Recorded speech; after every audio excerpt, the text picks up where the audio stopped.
Okay, so what's happening is this should not be loose like this. This is the priming handle, and it should initially be loose, but then when you get about here, it should have resistance, and it doesn't. Which probably means that this fuel pump isn't connecting with the camshaft like it should. So I'm going to take it off, put it back in, and see if maybe that fixes it. Hopefully. Well, this piece here has somehow come unlinked from the piece inside of here. I need to take the entire thing apart, I guess. My first thought was that this rod that was riveted in place and holds this rocker arm assembly together was somehow broken. That was the only way I could see that the linkage would completely malfunction. Of course, how could that rod have broken? It turns out that wasn't the case. The rocker arm assembly became disconnected from the diaphragm. This was also surprising considering how hard it was to connect those pieces, but it only seemed to happen when the fuel pump was activated by the camshaft on the engine. I split the body of the fuel pump apart, reconnected the diaphragm. It went a little easier this time, but it still took a few tries, and I still don't know why it came apart so easily. So I got the pump back on. Basically the linkage somehow got disconnected. I don't know how that happened, but now it is definitely connected.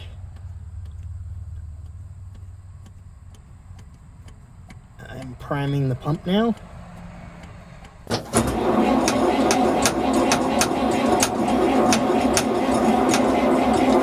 Once I put the fuel pump back on, I turned the truck over, and the exact same thing happened again. At this point, I was really pissed. So when the fuel pump broke the second time, it was the exact same issue, and I knew that I needed to do something different, especially if I was going to get the truck fixed and to the garage to get the inspection done on time, because this was the day that I was supposed to take the truck in to get it inspected. I had an appointment in the afternoon. It was already 10 o'clock by the time I fixed that fuel pump again, and it broke again. Now, I had an electric fuel pump, a 24-volt electric fuel pump, lying around. I actually got it to use in the GMC once I fixed that up.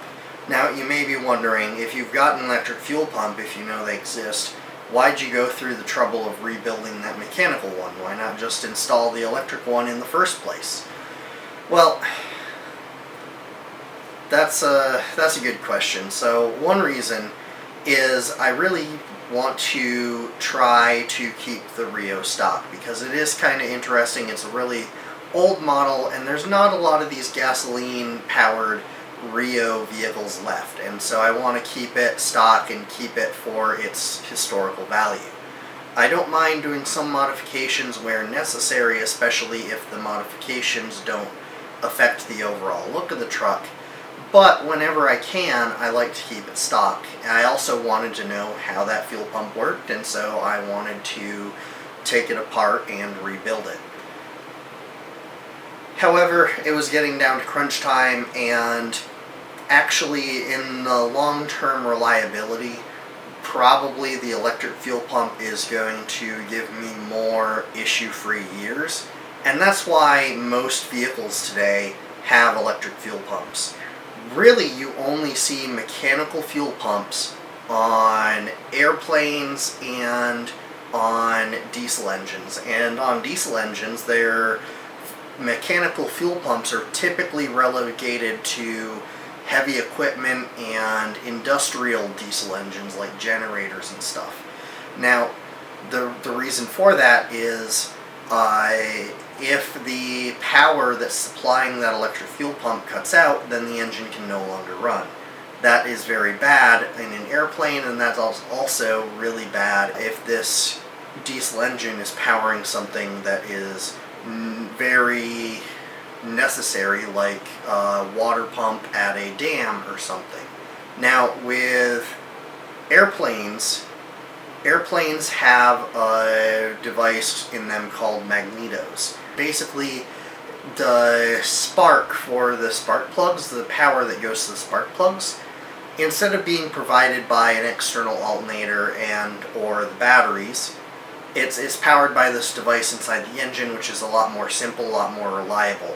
And so even if the alternator that's powering these batteries dies, even if the batteries completely go out, even if there's a short circuit and there's a fire, no matter what, the engine will still be able to receive spark and will still continue to run. As long as that engine is on, it will remain on.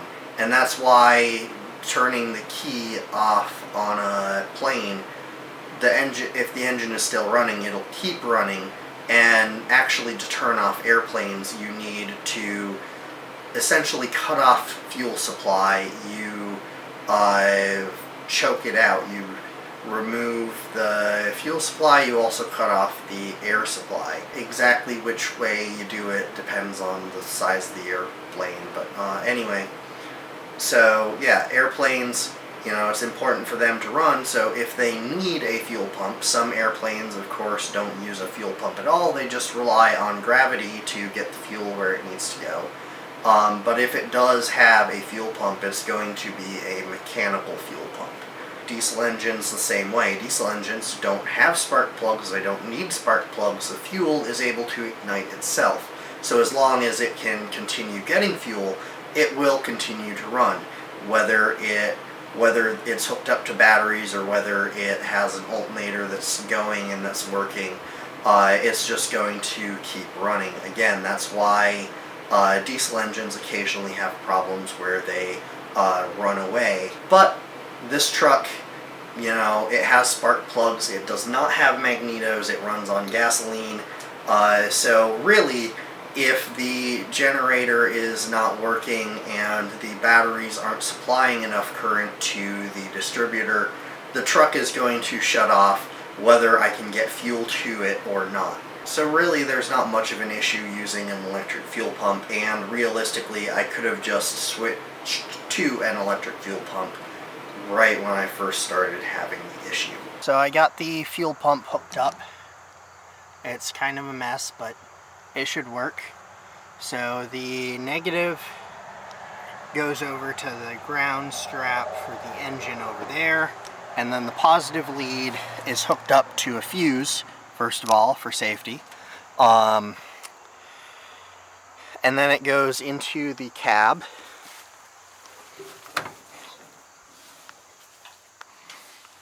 And then I have it hooked in to this wire right here. And this wire originally goes to this switch here, which operates the lights on the top there.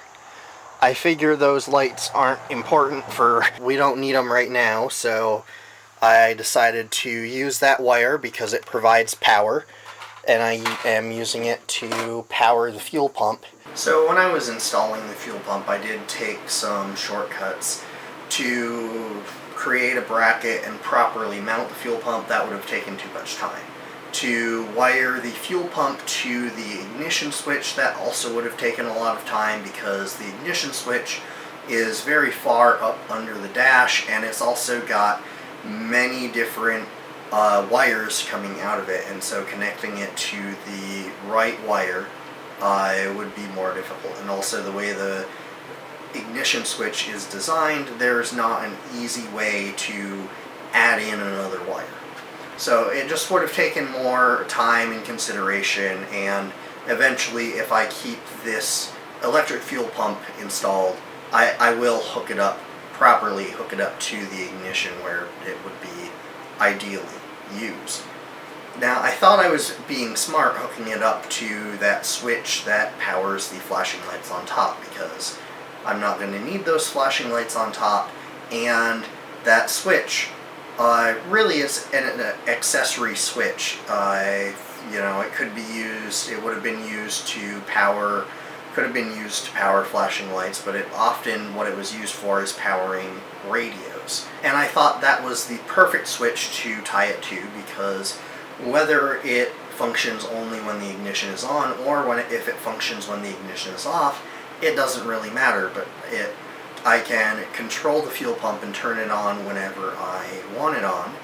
And also, it was very easy to get to, and it was easy to just remove the wire from the output of that switch and put the wire from my fuel pump and splice it in.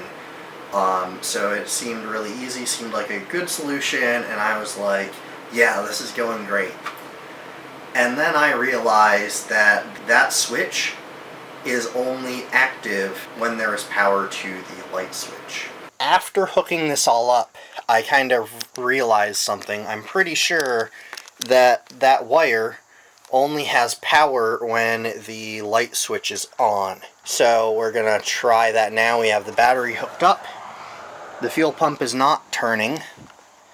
You should be able to hear it hum, although when I put the ignition to on, you won't be able to hear it. Let's just try and turn it to stoplight. Service drive. Okay, that settled it. The fuel pump is attached to the same circuit as the headlights and taillights. I wonder, and it won't function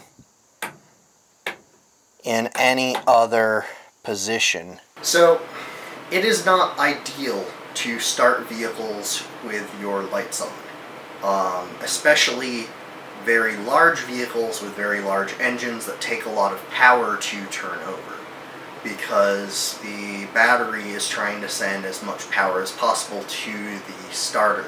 And so having your lights on puts an extra drain on the system, especially if you have very inefficient incandescent light bulbs. However, if your batteries are in good shape and your alternator, or in the case of my truck, generator, is working, and if you don't start the truck very often, and when you do start the truck, if you leave it running for longer periods of time, like at least 30 minutes each time you start the truck, then you should be fine, because the batteries will be able to handle the strain more if they are fresh.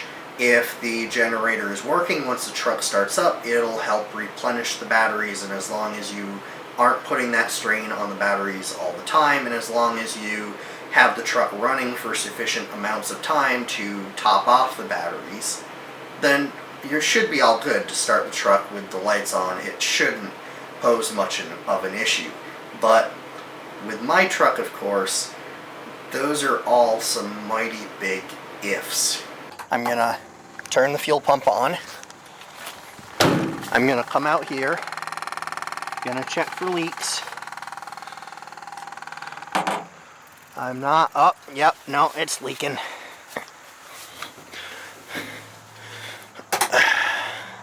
It's leaking right there.